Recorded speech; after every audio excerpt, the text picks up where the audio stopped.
The evening heat still clung to the asphalt at Mel's Gas and Go, a tired truck stop on the outskirts of Riverside County where the desert meets what's left of civilization. It was 6:17 p.m. on a Tuesday in late September, the kind of day when decent people were heading home to air conditioning and family dinners, leaving the margins of the world to those who lived in them.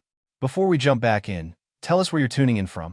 And if this story touches you, make sure you're subscribed because tomorrow I've saved something extra special for you. Most folks wouldn't have noticed the little girl sitting on the curb outside the convenience store. She was small for her age, maybe 7 years old, with dark hair that needed washing and clothes that had seen too many days without a proper home. Her name was Sophie Martinez, and if you knew what to look for really knew, you could see the careful way she held herself, like a bird that had learned the hard way that sudden movements brought pain. She sat perfectly still, tiny hands wrapped around a juice box that was probably the only thing she'd eaten since breakfast, if she'd had breakfast at all. Her oversized backpack, faded purple with cartoon characters she was too old to care about anymore, slumped beside her like a deflated balloon.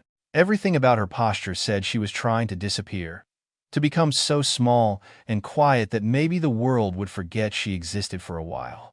That's when the rumble started. It began as a whisper in the distance, a low growl that seemed to come from the earth itself. Then it grew louder, deeper, until the very air seemed to vibrate with power and purpose. A 2018 Harley-Davidson Road King, black as midnight and chrome bright enough to catch the last rays of sunlight, rolled into the parking lot like thunder given form. The rider who dismounted was a mountain of a man, 6'4" and built like the bouncer at Heaven's Gate. His leather vest stretched across shoulders that had carried burdens most men couldn't imagine, arms decorated with tattoos that told stories of roads traveled and brothers lost. The patch on his back read, Iron Brotherhood MC, in bold letters, and below that, Sergeant at Arms. His name was Tommy Tank Rodriguez, though most people just called him Tank, and for good reason. At 52, he'd been riding with the Iron Brotherhood for 15 years, had seen things that would break most people, done things he wasn't proud of. But somewhere along the way, he'd found his purpose in something bigger than himself, something that gave meaning to all the scars and hard miles. Tank didn't look like anyone's idea of a hero. His face was weathered by decades of sun and wind, marked by a scar that ran from his left temple to his jaw, a souvenir from a knife fight in a Tucson bar 10 years ago. His hands were scarred and calloused, marked by countless hours turning wrenches and a few too many fights when words weren't enough. But Sophie didn't flinch when the big Harley rumbled to a stop 20 feet away. Maybe she was too tired to be afraid, or maybe she could sense something the rest of the world missed when they looked at men like Tank. Maybe she could see past the leather and ink to the part of him that had once been a scared kid too. If you believe that sometimes heroes don't wear capes, that real strength means protecting those who can't protect themselves, that the roughest hands can hold the gentlest hearts, then pause right here. Like this video, share it with someone who needs to believe in second chances, subscribe to our channel, and tell us in the comments where you're watching from tonight. Because what happens next will remind you that family isn't always about blood. Sometimes, it's about choice, loyalty, and the courage to stand up when nobody else will. Tank had been riding for the better part of 8 hours, coming back from a funeral in Phoenix. Another brother had lost his battle with the Phoenix demons that followed him home from Afghanistan, and Tank had spent 3 days helping the family, making sure the bills were paid and the widow knew she wasn't alone. It was what the Brotherhood did. They took care of their own, and their own included anyone who needed family. The Iron Brotherhood wasn't just a motorcycle club.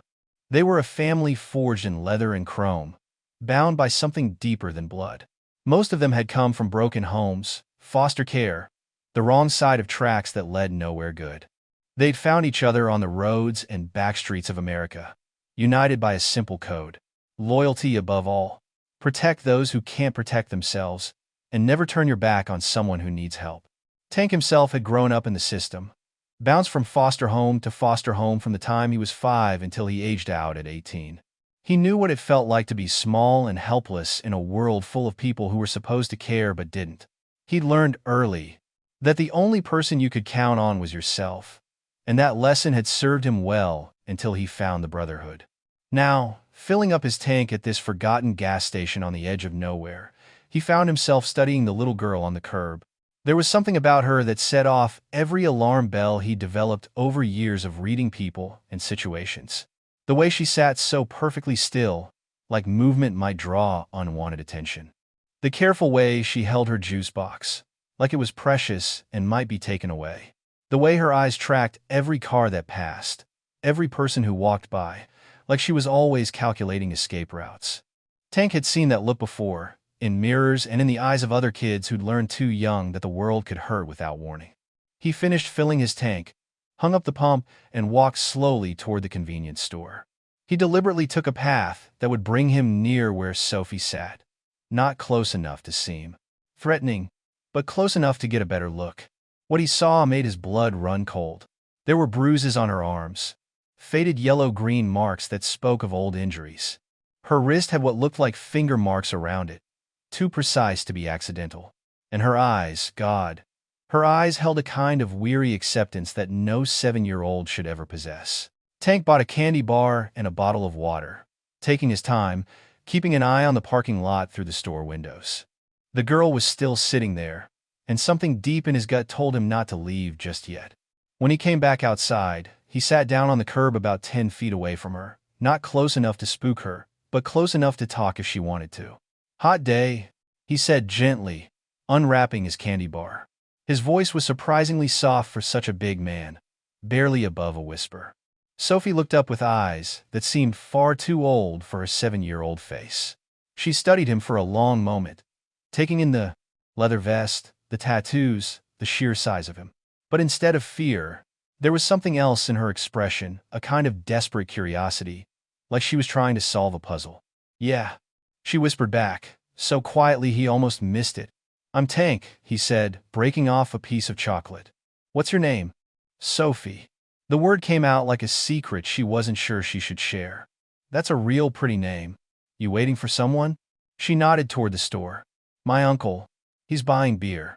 The way she said it flat, emotionless, like she was reporting the weather made Tank's chest tighten. He'd heard that tone before, from other kids who'd learned that showing fear or sadness only made things worse. "You live with your uncle?" he asked carefully, keeping his voice neutral. Another nod. "Since Mama died in the car accident. Uncle Rick says I'm lucky he took me in. Says nobody else wanted me, that I'm too much trouble." Each word hit Tank like a physical blow. He'd heard those exact words himself, 35 years ago, spoken by a foster father who'd made it clear that Tank was just a paycheck, a burden to be endured until the state stopped sending money. "Well, that's not true, Sophie. You seem pretty special to me." For the first time, she looked directly at him, really looked at him, studying his face like she was trying to memorize it. "You're not scary," she said, sounding surprised. "Why would I be scary?" "Uncle Rick says bikers are bad men. Says they hurt people and sell drugs and go to jail." She paused, then added quietly, "But you don't seem mean." Tank nodded slowly. "Some bikers are bad men. That's true. Just like some uncles are bad men, and some teachers, and some cops. But some of us try to help people instead, especially kids who might need help." Sophie was quiet for a long moment, wrestling with something internal. When she spoke again, her voice was even smaller than before, barely audible over the hum of traffic on the distant highway. "Tank, can I tell you a secret?" Something in her tone made Tank's blood freeze. "Of course, sweetheart. You can tell me anything." Sophie looked around nervously, making sure no one else was listening. Then she scooted a little closer, still clutching her juice box like a lifeline. "Uncle Rick. He comes to my room at night." The words came out in a rush, like she was afraid she'd lose her nerve if she didn't say them fast. "He says it's our special secret, that bad things will happen if I tell anyone. He says nobody would believe a stupid little girl anyway." The words hit Tank like a sledgehammer to the chest. For a moment, he couldn't breathe, couldn't think, couldn't do anything but stare at this tiny girl who had just shattered his heart with 6 simple words. He'd known it was coming, the signs were all there, but hearing it confirmed made him want to put his fist through something. Instead, he forced himself to stay calm, to keep his voice gentle and steady. Kids like Sophie spooked easy, and the last thing he wanted was to scare her back into silence. "Sophie, honey, that's not okay. That's not your fault. and you're very brave for telling me." He kept his hands where she could see them, made sure his voice stayed soft. "You're not stupid, and you're not a little girl who tells lies. You're one of the bravest people I've ever met." Tears started rolling down her cheeks, the first real emotion she'd shown. "He says Mama would be disappointed in me if she knew. Says I'm bad for letting it happen." Tank felt something sharp and hot twist in his chest. "Your mama would be proud of you for being so strong, Sophie. And none of this is your fault. None of it. But what if he's right? What if nobody believes me?" Her voice broke on the last word. "I believe you," Tank said simply. "And I promise you, sweetheart, what he's doing to you is going to stop. Tonight." He was reaching for his phone when the convenience store door chimed. A man in his 40s walked out, beer in one hand, cigarettes in the other. He was thin, greasy-haired, with the pale complexion of someone who spent most of his time indoors and the shifty eyes of someone who always had something to hide. He wore a dirty t-shirt with holes in it and jeans that looked like they hadn't been washed in weeks. When he saw Sophie talking to Tank, his face darkened with suspicion and anger. "Sophie, get over here. Now." His voice was sharp, commanding, with an edge that made Tank's teeth clench. "And you," he said to Tank, his tone turning ugly. "Mind your own damn business." Tank stood slowly, his full height and width becoming apparent. At 6'4" and 250, he made the other man look like a scarecrow. "Just being friendly." "Well, don't." "Sophie, I said get over here." Rick's voice got louder, more aggressive, the way weak men try to sound tough when they feel threatened. Sophie's face went pale as she stood up, and Tank saw her hand start to shake. She was terrified, not just nervous or uncomfortable, but genuinely, deeply afraid. And that fear told Tank everything he needed to know about what this man had been doing to her. "Hold on there, friend," Tank said, stepping slightly between Rick and Sophie. His voice was calm, conversational, but there was steel underneath it. Rick took a step forward, puffing out his chest like a bantam rooster. "I said mind your business. She's my niece, and I'll handle her however I want. When it comes to kids getting hurt, it becomes my business." Tank's voice was still calm, but something had changed in his posture, in the way he held himself. He wasn't just a big man anymore. He was a weapon waiting to be deployed. "You threatening me?"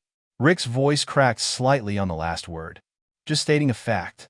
Tank pulled out his phone, never taking his eyes off Rick.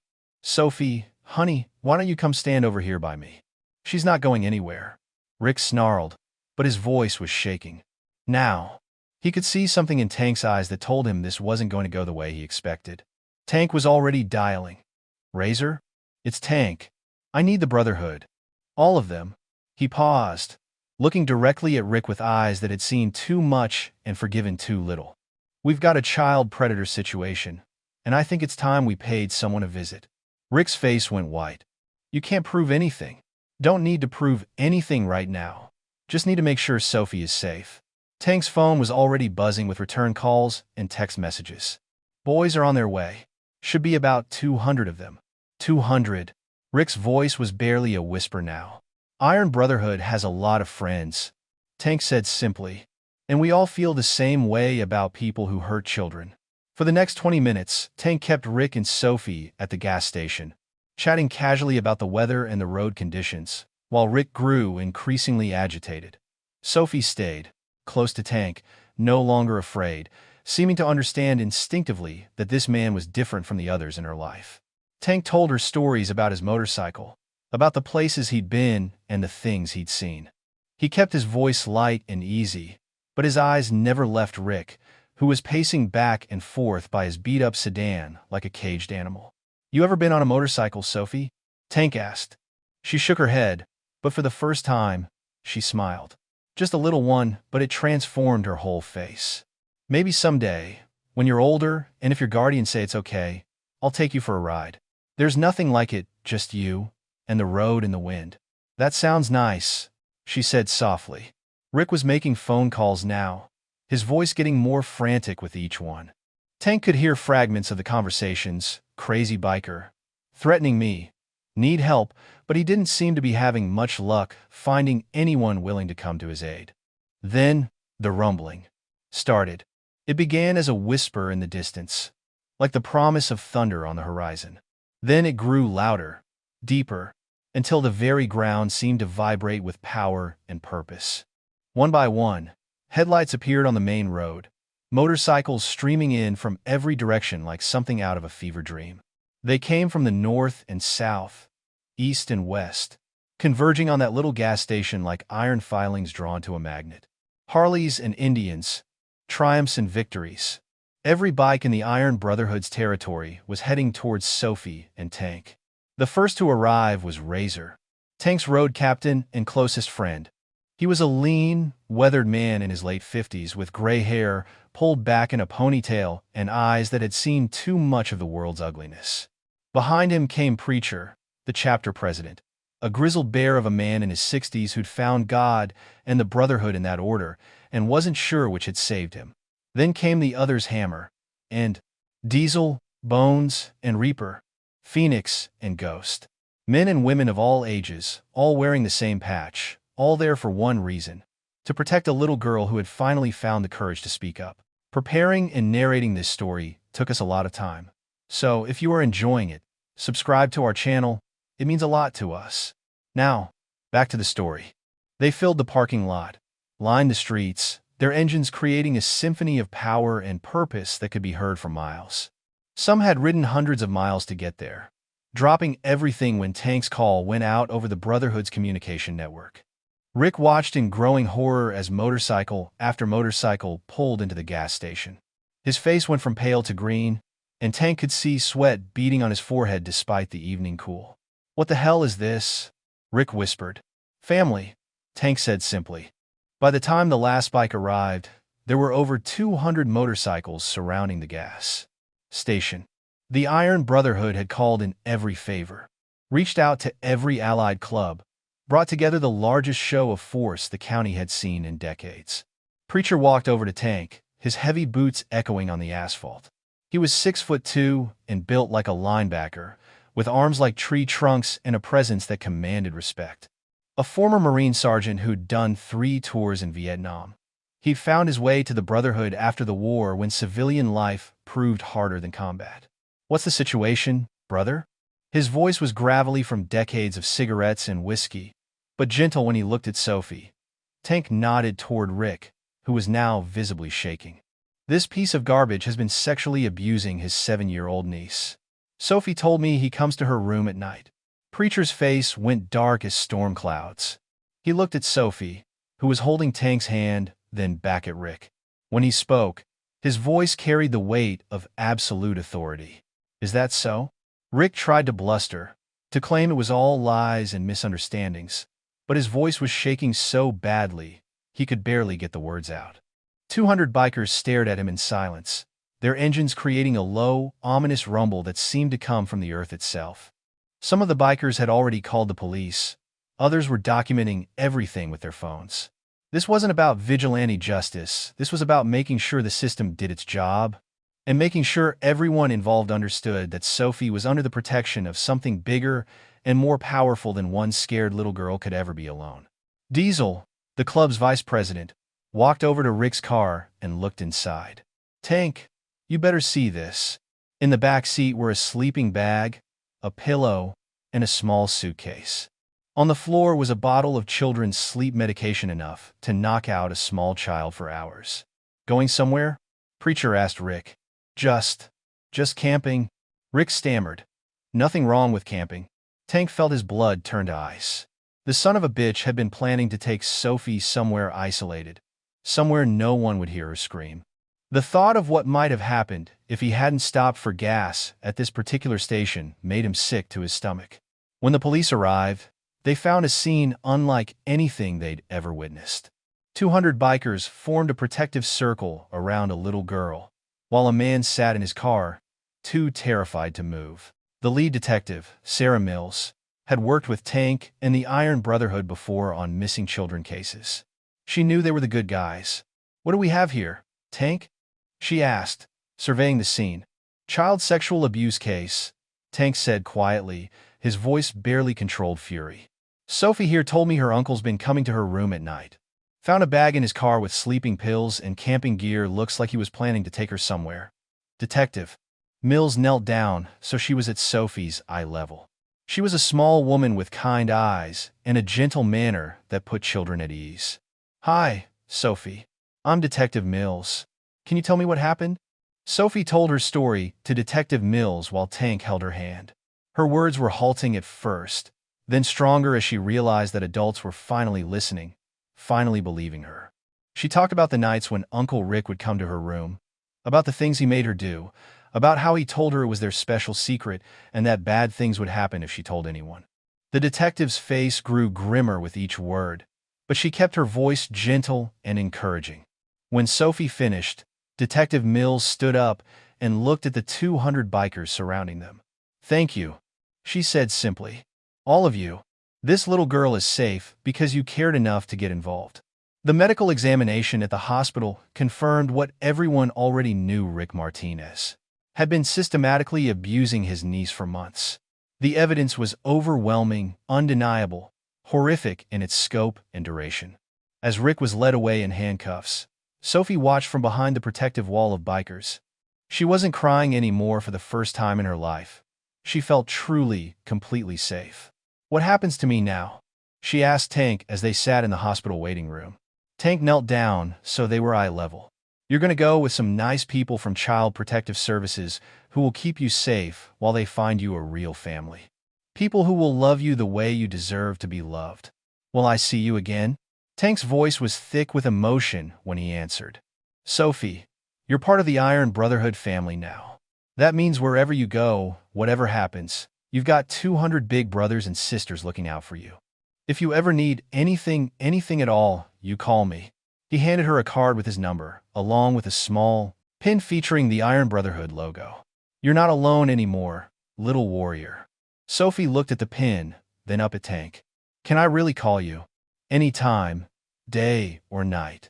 If you're scared, if you're sad, if you just want to talk, you call me. Promise?" "Promise," she whispered. And for the first time since her mother died, Sophie smiled a real smile.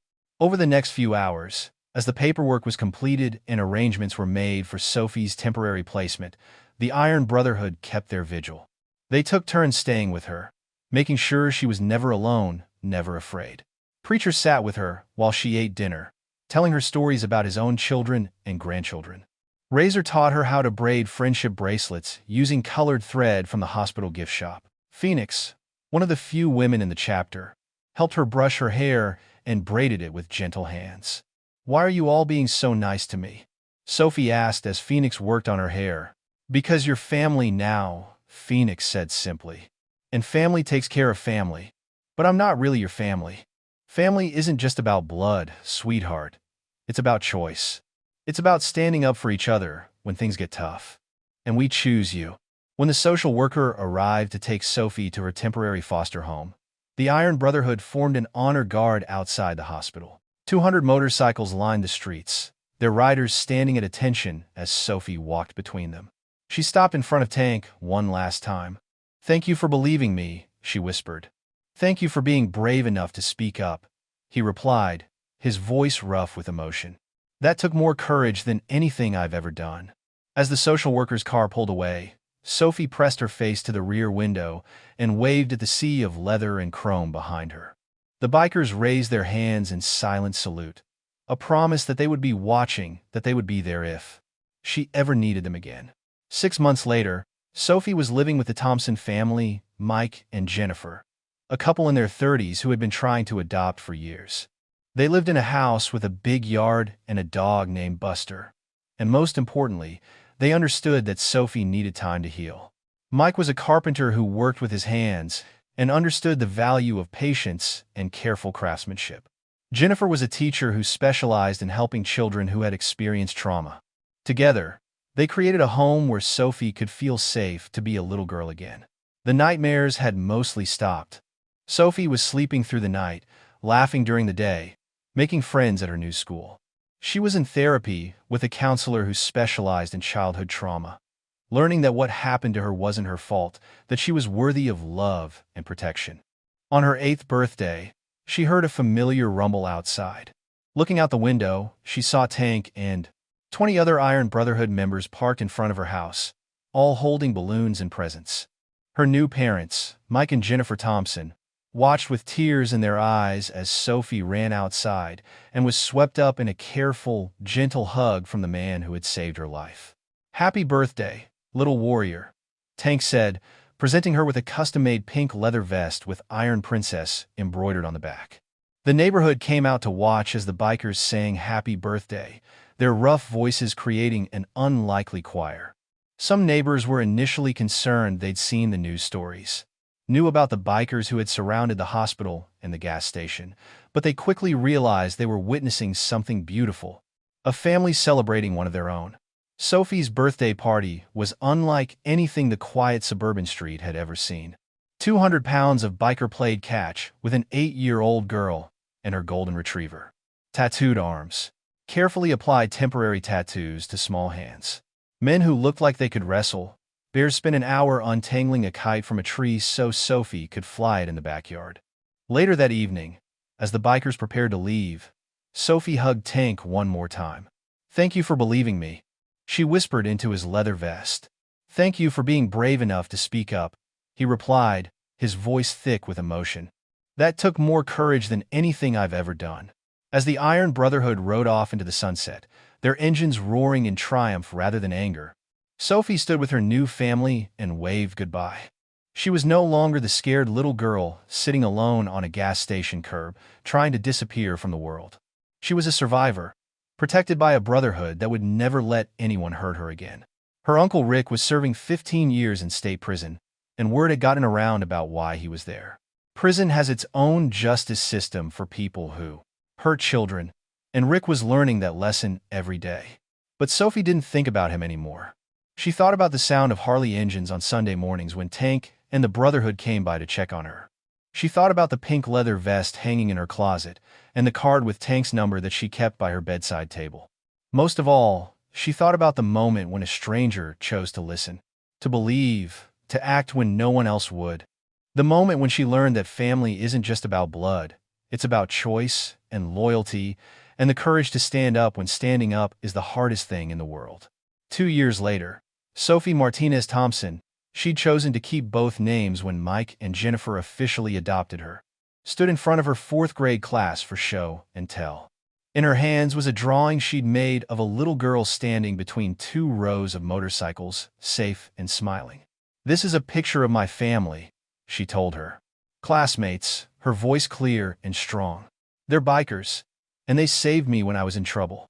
People think bikers are scary, but mine aren't. They're the kindest, bravest people I know." Her teacher, Mrs. Rodriguez, had heard Sophie's story and watched with tears in her eyes as this little girl who had once been so broken spoke with confidence and pride about the family who had chosen her. "My dad, Tank, always tells me that family isn't about blood," Sophie continued. "It's about who shows up when you need them most. And my Iron Brotherhood family showed up when nobody else would." That weekend, Sophie sent Tank a copy of the drawing, along with a letter written in careful 4th grade handwriting. "Dear Tank, thank you for saving me. Thank you for believing me when nobody else would. Thank you for teaching me that I'm worth protecting. Mrs. Rodriguez says, I'm going to be a police detective when I grow up, so I can help other kids like you helped me. I hope you know that you're my hero, not because you ride a motorcycle or because you're big and strong, but because you have the kindest heart in the world.